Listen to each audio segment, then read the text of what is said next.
다양한 정보와 감동이 있습니다. 안녕하세요. TV이웃 다정다감입니다. 나이가 들수록 다양한 질환이 발생하는 건 자연스러운 현상인데요. 하지만 발생하는 질환이 무엇이냐에 따라서 그 위험성이 달라질 수 있습니다. 그래서 알면 알수록 의학 지식이 쌓이는 의학 알지에서는요. 우리 몸에 일어날 수 있는 다양한 질환과 그 질환에 대한 예방 방법을 매주 소개해드리고 있습니다. 이번 주 의학 알지에서는요. 우리나라 여성의 40% 정도가 경험할 만큼 흔한 질환으로 생명에 직접적인 영향을 미치지는 않지만 일상생활 속에서 삶의 질을 저하시킬 수 있어서 치료가 필요한 질환이죠. 요실금에 대해서 소개해드리려고 합니다. 자, 산부인과 전문의 김미연 원장 또 추현칠 원장 모셨습니다. 두 분 어서 오세요. 네, 반갑습니다.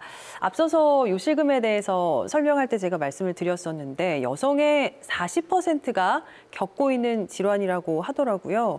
이제 다시 얘기하면 10명 중 4명이 요실금으로 고통을 받고 있다는 얘기인데 김 원장님, 요실금이 정확히 어떤 질병인가요? 네, 요실금이란 쉽게 말하면 본인의 의사와 상관없이 소변이 새는 걸 말합니다. 네. 말씀 주신 것처럼 우리나라 여성의 40%가 요실금을 겪고 있고요.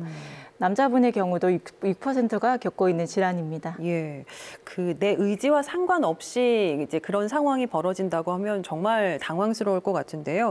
그렇다면 어떤 상황에서든지 소변이 샌다고 하면 요실금을 의심해 봐야 할까요? 그건 또 아닙니다. 간혹 병원을 찾아주시는 분 중에 소변은 너무 마려운데 화장실은 가고 싶은데 근처에 화장실이 없거나 네네. 아니면 옷을 겹겹이 입어서 옷을 벗다가 소변이 찔끔 새거나 아니면 20대의 경우도 수업 시간에 참다가 화장실을 가기 전에 소변이 찔끔 새는 경우가 있는데 네. 그런 경우에 본인이 요실금은 아닌지 염려된다는 분들도 계셨습니다. 그런데 이런 경우는 생리적 요실금이라고 하고요. 네. 질병은 아니니까 심각하게 받아들이지 않으셔도 됩니다. 처음에 요실금에 대해서 설명을 해주실 때 여성뿐만 아니라 남성도 걸릴 수 있다고 하셨잖아요. 여성은 40%, 남성은 6%, 좀 차이가 나기는 합니다만 여성 비율이 더 높은 이유가 있을까요, 원장님? 네, 요실금은 출산 및 노화로 인해 방광과 요도 주변 조직이 약해지면서 나타나는 증상인데요. 출산 전후로 나오는 호르몬, 난산, 상대적으로 짧은 요도로 인해 남성분보다 여성분에게 많이 발생할 가능성이 높습니다. 네. 30대부터 출산을 많이 하시니까 유병률이 살짝 올라가고요. 출산 후 잘 지내시다가도 40대 중반부터 여성 호르몬 감소로 인해 요도주의 근육이 약해지면서 40%로 유병률이 올라가게 됩니다. 그러니까 출산과 호르몬의 영향을 많이 받기 때문에 여성이 남성보다 조금 더 요실금에 걸릴 가능성이 크다는 말씀이신데요. 그렇다면 이제 여성과 남성에게서 나타나는 발생 원인도 조금 다를 것 같은데요. 어떤가요, 김미연 원장님? 원인은 좀 다릅니다. 남성분은 대부분 전립선 문제이고 여성은 방광과 요도의 연결 부위가 문제인 경우가 많습니다. 일단 남성은 전립선 비대로 인한 배출 장애가 원인인지라 네. 화장실에 가도 소변이 바로 안 나오고 나오더라도 소변 줄기가 가늘고 약하게 나오는 게 특징입니다. 여성의 경우는 아까 말씀드렸던 것처럼 출산이 가장 큰 원인인데요. 이때 여성은 출산 전후로 릴렉신이라는 호르몬이 나오고 호르몬 때문에 골반 저근이 이완되었다가 수축하여 네. 제자리를 찾아가는데 어떤 분은 늘어진 상태로 있고 어떤 분은 자리를 제대로 찾아갑니다. 네. 골반 근육이 처져 있으면 소변을 저장해 두었다가 적당할 때 배출하는 게 역할인 하부 요로의 각도가 꺾이면서 기침만 해도 소변이 새게 됩니다. 예, 그런 차이가 있군요. 요실금 같은 경우에 이제 증상의 특성상 밝히기가 좀 어려울 것 같기도 합니다. 그래서 방치하는 경우도 좀 많을 것 같은데요. 이렇게 실제로 방치를 하는 분들이 좀 많은가요? 어떤가요? 네, 의외로 많으십니다. 평소에는 잘 지내는데 굳이 주치의에게 말을 꺼내서 부끄럽지 않을까 많이들 고민하십니다. 요실금을 방치하시는 분들 중에 이런 분들도 계셨습니다. 수시로 소변이 새다 보니 아이랑 밖에 나가서 마음 편히 놀지도 못하고 내 몸에서 혹시 소변 냄새가 나지 않을까 혼자 고민하다가 사회적으로 고립되고 위축되는 기분이었다는 분도 계셨고요. 네. 특히 남편과 관계를 할 때 자기도 모르게 소변이 새다 보니 이로 인해 성관계를 피하는 사례도 있었습니다. 예, 그렇군요. 요실금은 적절한 시기에 치료하지 않으면 살아가는 데 있어서 불편함을 초래하게 됩니다. 네. 마치 요실금이라는 질병에 갇혀버리는 것처럼요. 예, 뭐 말씀 들어보면 정말 그럴 것 같아요. 내가 요실금인지 알고 부끄러워서 방치하는 경우도 있겠지만 이 증상이 요실금인지 정확히 몰라서 방치하는 분들도 계실 텐데 추 원장님, 그러면 확실하게 내가 요실금이다 이렇게 알 수 있는 증상으로는 어떤 게 있습니까? 네, 요실금은 크게 4가지 종류로 구분이 되고요. 각 요실금에서 특징적인 증상에 대해서 말씀드리겠습니다. 네. 먼저 복압성 요실금은 복부에 힘이 가해지는 상황에서 본인 의지와 상관없이 소변이 새는 경우를 말하고요. 크게 웃거나 기침하거나 그리고 띵뛰기를 할 때 소변이 새는 경우가 흔한 증상입니다. 네. 다음으로 절박성 요실금은 화장실 다녀온 지 얼마 되지도 않아서 금방 요일을 느끼고 막상 화장실에 가려고 하며 화장실에 도달하기도 전에 소변이 새버리는 것을 말하고요. 소변을 보러 가서 소변을 보게 되면 양이 되게 적습니다. 네네. 그리고 낮 동안은 소변 보는 빈도가 매우 잦고 이런 분들은 흔히 밤에도 한두 번 이상은 야간요 증상이 동반돼서 숙면을 취하지 못하는 경우가 꽤 있습니다. 네. 그리고 앞에서 말씀드린 복압성과 절박성 요실금의 증상이 동시에 혹은 순차적으로 나타나는 경우를 혼합성 요실금이라고 합니다. 그 외에 범람성 요실금이라는 게 있는데요. 댐에 물이 가득 차서 넘치는 것을 범람했다라고 표현을 하듯이 그렇죠. 네. 방광에도 소변이 과도하게 차면서 비워지지 않고 넘쳐 흐르는 경우, 그때 범람성 요실금이라고 합니다. 예, 그냥 소변이 새는 게 요실금인 줄 알았더니 증상에 따라서 또 요실금의 종류가 또 이렇게 나뉘네요. 방금 설명해 주신 증상에 하나라도 해당이 된다면 요실금으로 간주할 수 있다고 보면 될까요? 김미연 원장님. 네, 이 밖에도 24시간 수분 섭취량, 소변 횟수, 소변 양을 체크하여 일기처럼 적는 배뇨 일지를 작성해서 병원을 방문해 주시는 것도 도움이 되고요. 다음에 요실금 자가 진단표를 보고 본인 증상과 비교하시면 진료 보실 때 큰 도움이 되실 겁니다. 네. 질문은 총 2개입니다. 네. 1번, 기침, 재채기, 띵뛰기 또는 무거운 것을 들 때 소변이 새어나오는 경우가 있는가? 2번, 갑자기 소변이 급하게 마려워 화장실에 가는 도중에 소변이 새어나오는 경우가 있는가? 1번에만 해당하면 복압성 요실금, 2번에만 해당하면 절박성 요실금. 만약 2가지 다 해당되신다면 혼합성 요실금으로 판단하시면 됩니다. 네. 하지만 아무래도 정확한 진단 및 치료 방법 논의를 위해선 병원을 방문해 주시는 게 좋고요. 그렇죠. 병원에 방문하시면 병력 청취, 소변 검사, 스트레스 테스트, 큐팁 테스트, 패드 검사 등 환자분 증상에 맞춰서 검사 내용을 결정하게 됩니다. 예. 자가 테스트를 저희가 보여드렸는데 요실금에 걸렸다는 걸 알았다면 빨리 치료에 들어가야 할 텐데요. 요실금 치료 방법에는 어떤 것들이 있을까요, 김 원장님? 요실금의 종류 및 증상 정도에 따라 치료 방법이 달라지는데요. 먼저 제가 설명드릴 요실금은 복압성 요실금 치료법입니다. 네. 저희 병원에 찾아오는 환자분들의 대부분은 1단계 요실금에 해당하는 분들이 많으시고요. 1단계 요실금의 증상은 평소에는 괜찮다가 기침, 줄넘기 등의 방광압이 요도 압력보다 커져서 갑자기 소변이 새는 상황에 해당합니다. 네. 이런 경우는 바로 수술하는 것보다는 비수술적 치료를 권고드리고 있고요. 3단계 요실금의 경우 그냥 서 있거나 살짝 걷는 정도의 복압 증가로도 소변이 질질 새는 정도면 이는 슬링 수술 혹은 테이프 견 인술이라고 의료용 테이프를 이용해 방광 아래 요도 뒷부분을 감싸 걸어 복압이 올라가는 상황에서도 소변이 새지 않게 막아주는 수술적 교정을 고려해야 합니다. 예. 3단계처럼 심한 경우가 아니라면 비수술적 치료 방법도 있는데요. 요실금의 원인은 방광 입구와 요도 주변을 받치고 있는 주변 조직이 불안정한 것이 원인인지라 요도 주변의 콜라겐 생성을 촉진하는 RF 빔을 넣어 요도 주위를 탄탄하게 탄력을 회복시키고 지탱해주는 시술을 진행하면 치료가 가능합니다. 다시 한번 말씀드리지만 수술적 치료는 꼭 필요한 경우는 하시는 게 맞고 증상이 경미한 분들은 비수술적 요법을 이용하는 게 맞습니다. 예. 또한 수술이 필요한 경우는 맞지만 환자분의 공포감이 심한 경우는 비수술적 치료로 대체하기도 합니다. 치료 결정의 기본은 환자분의 컨디션이라는 거 기억해 주시면 좋겠습니다. 예, 그러니까 꼭 수술을 받는 것만이 정답은 아니네요. 이제 복합성 요실금 치료 방법에 대해서 들어봤기 때문에 이번에는 절박성, 복합성 요실금 치료 방법에 대해서 또 설명을 들어볼게요. 추현실 원장님께서 해주실까요? 네네. 먼저 절박성 요실금의 경우에는 생활 습관의 교정이 필요한데요.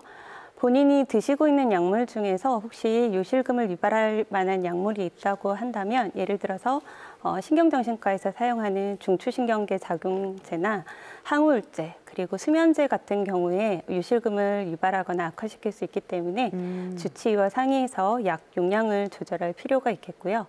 그다음에 알코올 섭취나 흡연이 요실금을 악화시킬 수 있는 요인이 될 수 있기 때문에 제한하는 것이 좋습니다. 그리고 당뇨 환자나 아니면 여성분들 중에서 피부에 좋다고 수분을 너무 과하게 섭취하시는 분들이 계신데요. 네. 그럴 경우에는 수분 섭취량을 좀 조절할 필요가 있고요. 그렇지만 대부분의 경우에 수분 섭취량이 과하게 많지 않다면 인체가 필요로 하는 수분량은 적절한 양이 정해져 있기 때문에 수분을 충분히 섭취는 하되 네네. 조금씩 자주 마시도록 하는 게 요실금 증상을 완화하는 데 도움이 됩니다. 그리고 야간요가 있을 경우에는 취침 전 4시간 전부터는 수분 섭취를 좀 제한하시는 게 도움 되겠습니다. 네. 다음으로 방광 훈련, 그러니까 소변 참는 훈련을 해보는 방법이 있는데요. 요의가 느껴질 때마다 매번 화장실에 가는 게 아니고 정해진 시간을 정한 다음에 요의가 있든 없든 그 시간에 규칙적으로 정해진 시간에 화장실을 가는 것을 한번 연습을 해봅니다. 네. 예를 들어서 30분에서 1시간꼴로 소변을 보러 가시는 분이 있다 그러면 첫째 날에는 40분 간격으로 소변을 보러 가는 걸 연습을 하는데요. 네. 정해진 시간이 되기 전에 요의가 느껴진다고 하더라도 일에 집중을 하거나 조금 쉬면서 주의를 환기시키고 정해진 시간에 도달할 때까지는 소변을 좀 참아보는 네. 그런 연습을 해보시고요. 하루를 연습을 했는데 요실금 증상이 발생하지 않고 하루를 잘 넘겼다면 다음 날에는 한 15분에서 30분 정도 기간을 늘린 상태에서 네. 또 연습을 한번 해봅니다. 그래서 정상적인 배뇨 간격인 한 3-4시간 정도에 도달할 때까지 꾸준히 연습을 하는 게 중요하겠습니다. 네. 또 다른 방법으로는 약물 치료가 있습니다. 약물 치료는 주로 방광 근육 수축을 억제시켜서 소변을 오래 저장하고 배뇨 횟수를 줄이는 그런 기능을 가진 항콜린성 약물을 사용하게 됩니다. 근데 약물 치료 중에도 앞서 말씀드렸던 생활습관 교정이나 방광 네. 훈련을 꾸준히 병행하는 것이 요실금 증상을 효과적으로 완화시키는 데 도움이 되겠습니다. 예, 저 어릴 때부터 뭐 소변을 참으면 안 좋다 이런 얘기를 많이 들었었는데 절박성 요실금의 경우에는 이제 소변을 참는 훈련이 또 치료를 하는 데 있어서 중요한 역할을 한다는 걸 오늘 또 알 수가 있었습니다.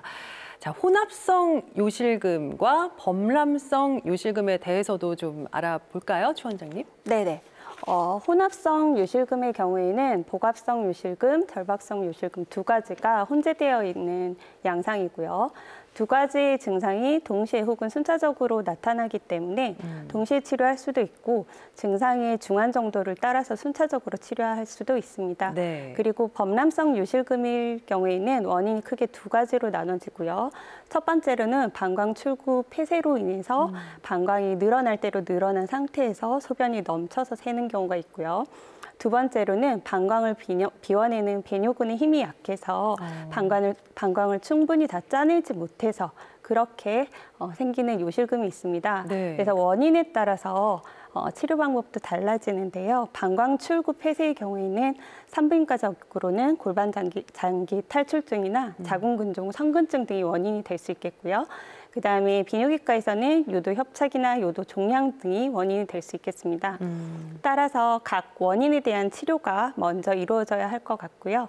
그다음에 배뇨근 저활동에 의한 범람성 요실금일 경우에는 주로 방광 기능이 약해진 노인에게서 많이 나타나는데요.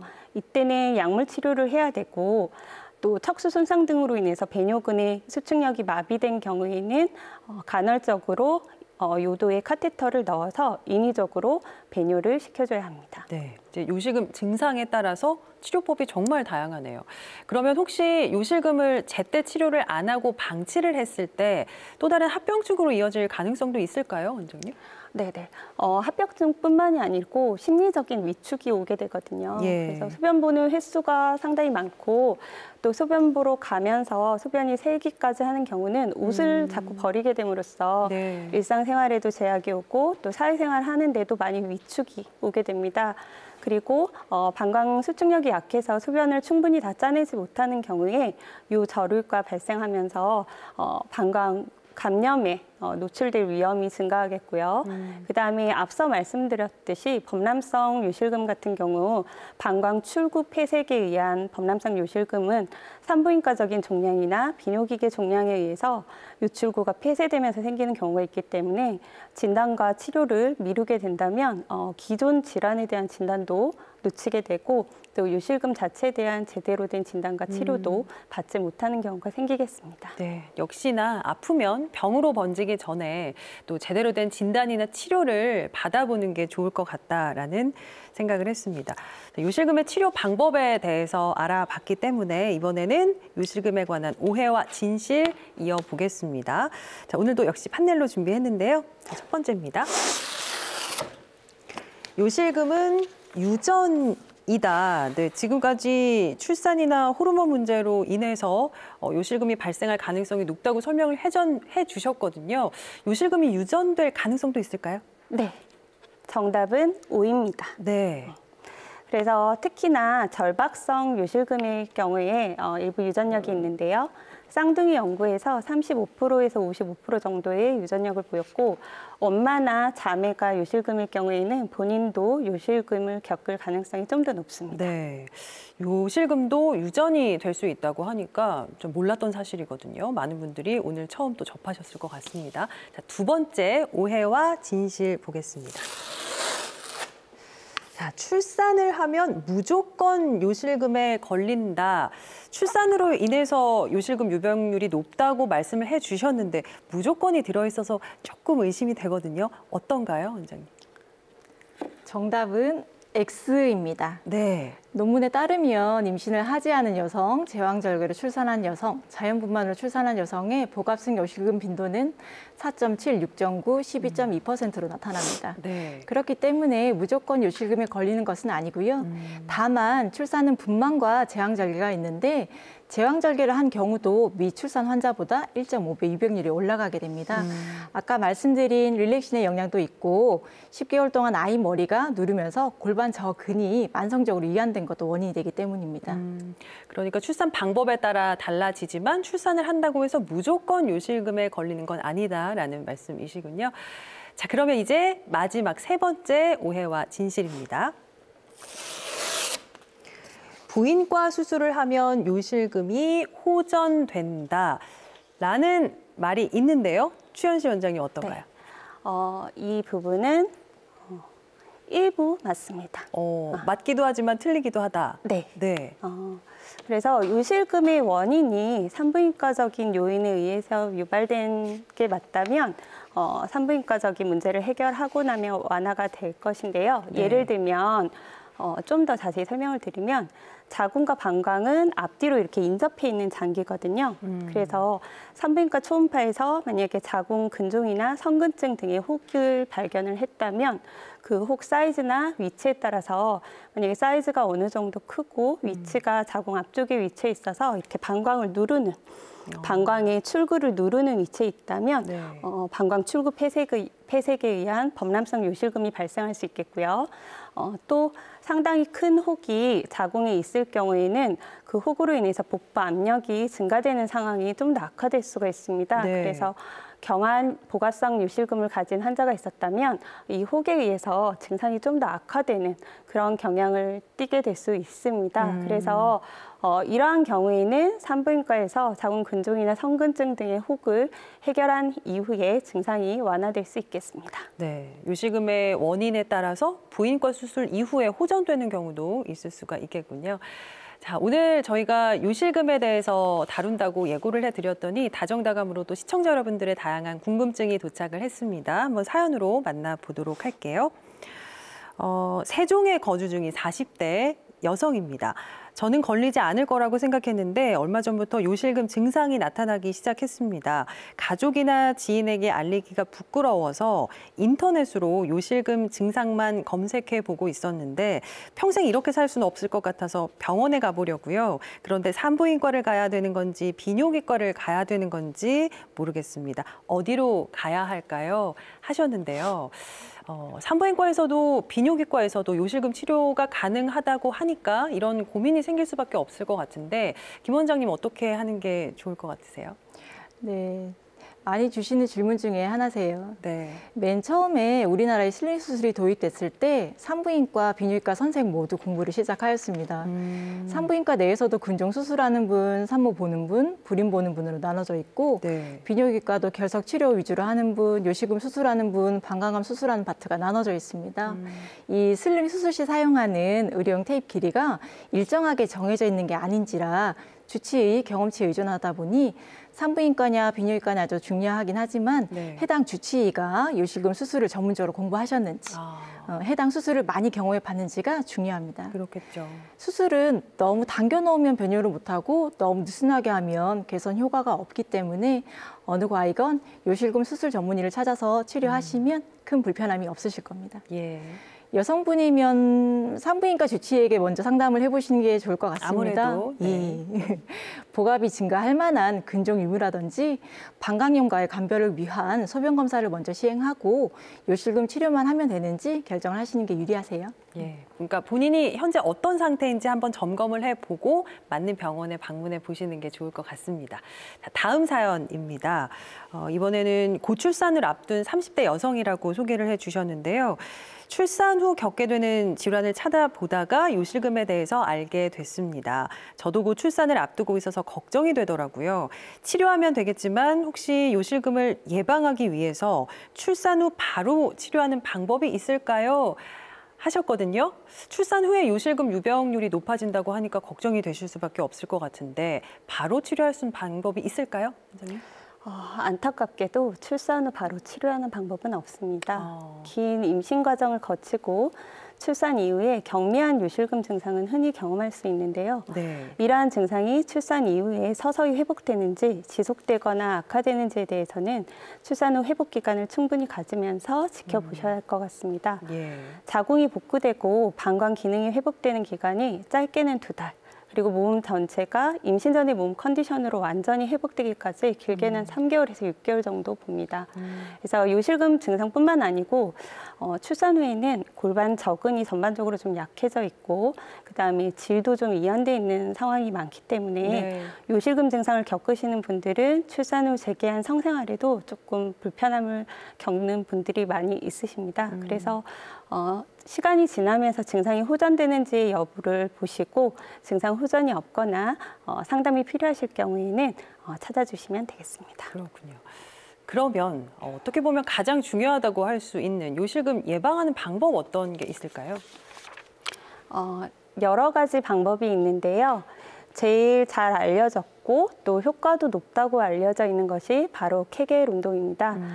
먼저 골반 저근의 그림을 한번 보시면요. 네.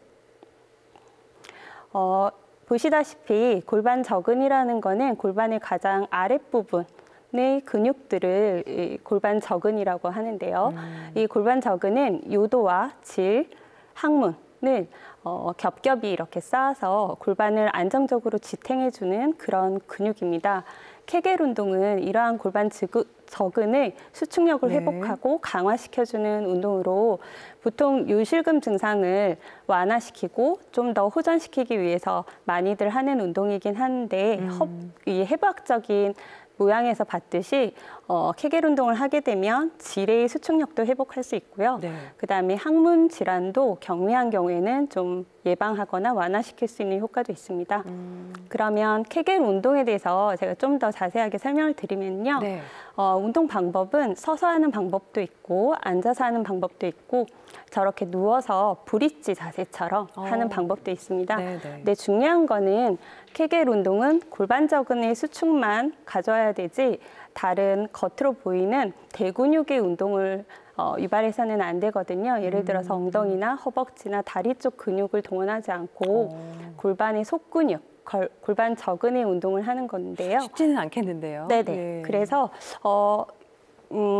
케겔 운동은 일단 제가 하는 방법을 한번 설명을 드려볼게요. 이거를 케겔 운동을 매체에서 많이 다루다 보니까 네. 이미 알고서 하시는 분들은 많은데 정확하게 하시는 분이 많이 없을 수도 있거든요. 네네. 일단 앉은 자세에서 엉덩이 밑에 이렇게 손을 넣어보면 약간 튀어나와 있는 뼈가 이렇게 만져지는 게 있어요. 네. 그게 좌골뼈라고 하는 건데요. 이 상태에서 먼저 양 좌골뼈가 가운데로 모아지는 느낌으로 근육을 수축시켜 봅니다. 그래서 이러한 느낌이 인지가 되면 이 상태에서 배꼽 쪽으로 이렇게 끌어올리듯이 한 번 더 이렇게 수축을 줘봅니다. 예. 그래서 이 두 번째 단계까지 인지가 될 경우에는 이제 수축하는데 한 10초, 그리고 유지하는데 10초, 그다음에 이완하는데 10초 이렇게 네. 해서 이게 한 세트거든요. 요거를 아침, 점심, 저녁으로 시행을 하시고 최소 3개월 그리고 한 5, 6개월 정도는 꾸준히 하시면 네네. 이 요실금을 완화시키는데 도움이 되고 경미한 요실금은 한 6, 70%까지 증상 완화에 도움이 네. 된다고 알려져 있습니다. 그렇군요. 케겔 운동까지 좀 자세히 설명을 해주셨습니다.